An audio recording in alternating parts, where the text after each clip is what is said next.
In life, their talent was unbounded, but their financial knowledge was clearly lacking. Many famous people have passed on, leaving no instructions, none, about what to do with their immense wealth. Prince, of course, the latest of the celebrities to do so. So why does this happen? To chat about it in this segment, we welcome back Jason Reddish, who is the co-founder of Turtle Merchant Resources. Thomas O'Connell is from Financial Advisory Group. He has stuck around as well. And for this segment, Dr. Bart Rossi, who's a psychologist, and we'll have to talk about the psychological effects of all this in just a moment. Thank you, gentlemen, for coming back. Okay, you're a musician. You've been a musician for many years, in addition to be a finance expert. How does somebody like Prince, who's 57, it's not young, he's 57 years old, he was said to be worth $300 million. How does he go to the grave without he or somebody coming to him and saying, hey, you need a will? I have a great story for that. Okay. I have a friend who's pretty popular in the music business, and he's a guitar player, and his house went on fire, and he didn't know to call the fire department.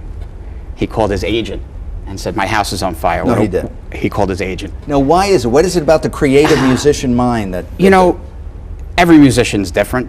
You know, some musicians are business people, like Puff Daddy, who, you know, is a great businessman. Right. And some musicians are very eccentric.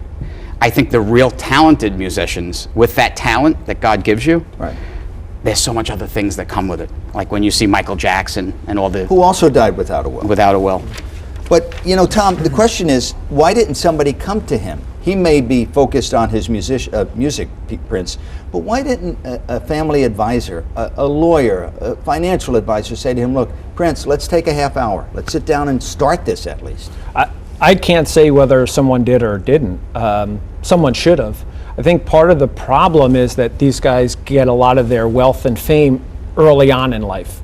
You find out with a lot of sports Agreed. people. So in their early 20s when they're kids. So to them, a lot of this isn't important. Maybe to Prince, he didn't have children. He didn't have, his parents were deceased. So maybe to him it wasn't as important of an issue, and maybe he thought he was going to be going on for a lot longer. No, you make a very good point. They're younger. Amy Winehouse, 27. Bob Marley, 36, no will. Jimi Hendrix, 27, no will. Kurt Cobain in his 20s as well. No. Thurgood Marshall, Chief Justice of the Supreme Court, died without a will. One of the greatest Right. legal minds of the 20th century. And then you get people like Sonny Bono in his 60s, the former singer, congressman at the time. You'd think he would have known better. Michael Jackson, well into his 50s. Psychologically, what is happening in their head? Do they not think they're ever going to die? Not exactly, but there's repression and denial that psychologists talk about all the time. A lot of people want to repress things. They don't really want to deal with it. They use denial as a chief defense mechanism for all kinds of things, physical ailments. My kid really doesn't do drugs. They say it 100 times because they know internally that they are. So there's a lot of reasons psychologically why people don't want to deal with death and dying and a will. I'll avoid it. I won't do it today. I'll put it off and really put up barriers to doing that. But is it the creative mind convincing the logical mind? I always say there's different sides to our personality. We all have different sides. Right. And there's a certain side that really doesn't want to deal with death and dying and a will and everything that comes with it. And I think that that's a part of some people that they just have a lot of trouble dealing with that, and they don't do it. They don't want to make a change. They want to continue to live their life the way it's going, and change is also difficult. And this represents a change when you have to deal with dying. All right, now you're a musician. Musicians You don't... probably have a will.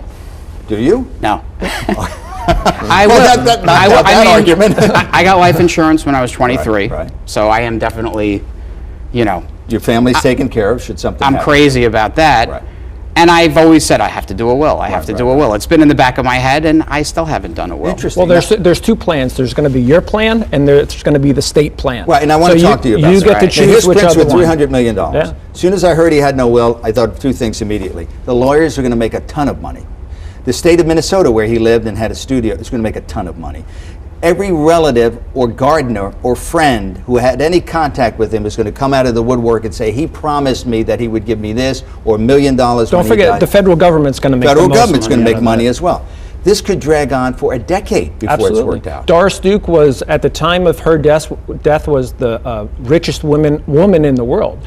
Now, she did have an estate plan in place, but it was such a mess that it took, I think, almost 10 years Right. for it to be settled, and her butler ended up being one of the biggest beneficiaries of it after many, many lawsuits.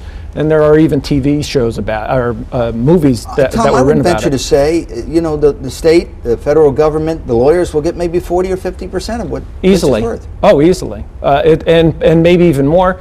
They're estimating his estate at $300 million Yes. today, but look, the IRS is licking their chops because they know that his image and his music Will be sold for decades to come. Right, so there's a future value to that. And every state is different. In Minnesota, it's actually a state where half siblings have access to Right. that estate as well, and that's really because Prince has 6 half siblings. So if you have a father that Well, his housekeeper's going to come out and say, well, I worked for him for 15 years, I deserve something. And it would have been easy, really, for someone to approach someone like Prince, because he has all of these folks around him Right. that depend on him. Right. And Tamron Hall, who happens to be his best friend, I happen to know her, and I know that she really was devastated by his death.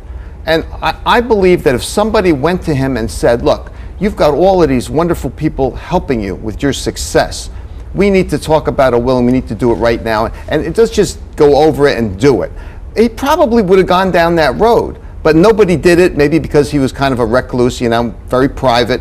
But he made a mistake because of repression and denial, pretty much. He didn't want to deal with it. So it was definitely a personality trait. Yes. I have clients that come in when we're doing estate planning, and they say to me, well, if I talk about dying, if I talk about this, then I'm going to die. Prophecy. And I always say, hey, you're right.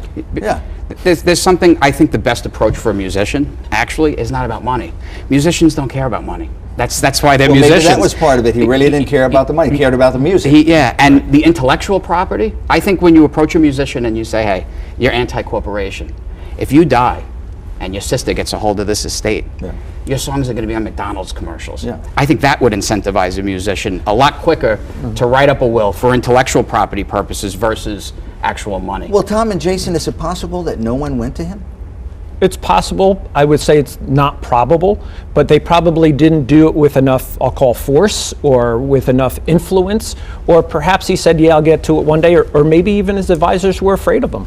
And you're the best, if let's say Prince is your friend and he's wealthy, and you approach him, you're almost nervous that he's going to look at you like you're the person. You're trying to get something Yeah, from like when you're actually trying to give him good advice, you might be that I'm sure his money was invested. It's incumbent almost on the financial advisor to say, oh, by the way, do you have a will? Absolutely. it Would is. you would do that? You would do that as well. Every person that sits in front of me, I ask if they have one. But he could have had that personality, as you're saying, that it might have been difficult for someone to approach him because he was extremely private, as we know. And eccentric. And eccentric. Right. Maybe people had trouble actually approaching him about death and dying and will. It might have been a hurdle that they just didn't want to go A over. good point, but he did have a sister. I don't know what the relationship was. I'm sure he had very close friends who could have had that discussion with him. You can almost understand it when you have an Amy Winehouse who's 27, Jimi Hendrix, and Kurt Cobain. But when you were Sonny Bono, who was famous for those people of a certain age of Sonny and Cher, And a congressman, Right. who had a great deal of wealth, you But got he to always wanted scratch to, your head. He always wanted to be young, Sonny. He always wanted to look young and So be the young. psychology of Sonny Bono- He wasn't thinking about dying, and he probably repressed it. And I believe that given his personality, we know, if we can remember him, I don't think he was thinking about that, and he probably wanted to avoid it deliberately. You said something before, the federal government licking its chops because they know they're going to get a piece of this. Do you think they really are? Oh, absolutely. I mean, he's only got a, $5.45 million unified tax exemption. But what does that mean? That means that the first $5.45 million of his estate is going to be federal estate tax free. Okay. The rest of it is for the government to tax at 40 to 45%. And that's what they're going to get. I don't think he cared about any of that. So you're getting back into the I mean, entertainers mode. Tom is totally right, and I think you're thinking of it from a logical financial mind. Yeah. And I think you're dealing with somebody that the last thing on his mind was. Well, that's personality. That's- That's And I know attractive pe- personality. I know people like that, and the last thing they want to talk about is money. They just don't care. See, but It's not- he was also a very charitable guy, so he's cut out all those charities That's a great as well. So, if someone just sat with him and said, hey, here's two options. You can decide what charities and what family members can get the money, or the government can take all of your money. Which one do you want? Does the charity now have the ability to go and say he donated X amount of dollars every year for the last 20 years, and we think as a state should continue to do so? Absolutely not. The only thing that they could do is if he made a promise to them. They could come back and say, "Hey, that's an oral contract." It would have to be in writing, wouldn't it? It could or be, testimony? but if he said it out loud enough time in front of enough witnesses, then they probably would have a claim. But they can't just come back and say, "Hey, well, last year he donated $5 million to our cause. We want another $5 million." All right. What advice can you give to someone that comes to you and says, I have $100 million, I was very successful on Wall Street, or I was very successful in the entertainment industry. I'm just now sitting down to do a will. I would look at the person's personality and try to, I would definitely tell them to get a will, get some tax shelters. Don't die in the state of New Jersey. Because if you can help it. If you have over $675,000, you're going to get shellacked. Right. And that's why our state just lost the wealthiest resident who left very intelligently so. And they have to be aware. I mean, having money is just like owning a house. You have to mow the lawn, and if you don't mow the lawn, you get a ticket. Unfortunately, with money, if you're bad with money, nobody gives you a ticket. Tom O'Connell, what's the takeaway from the Prince story? Get your affairs in order, because we never know. Starting at what age? As soon as you can, especially if Because I know when I was in my 20s, I wasn't thinking about dying. Sure, nobody does, but if you got kids, you have any type of wealth, you need to protect it. So upon getting married, that should be your clue that you should... I wouldn't necessarily... Look, Prince wasn't married, and he had a lot to protect. If he had charitable inclinations, if he had family members that he needed or wanted to take care of, what if his mom and dad were alive? What if they were in a nursing home? What if they didn't die and a catastrophic event happened and he was in a nursing home? Without a plan, he's subject to what the state is going to say now. Which he is now. We have 15 seconds. Are some people just never going to do that psychologically? They're never going to go down that road. It's going to be very difficult for him. And with Prince, remember, he had a personality that was great to emulate because he was himself. He was comfortable being himself. A lot of young people should really feel comfortable with that. But on the flip side of it, look at what's happening. Exactly. All right, gentlemen, thank you very much. We appreciate your time. Following the break, the always popular Fresh Outlook and Lightning Round, when we take a quick look at some of the other interesting events of the past week, and we'll be right back to do that.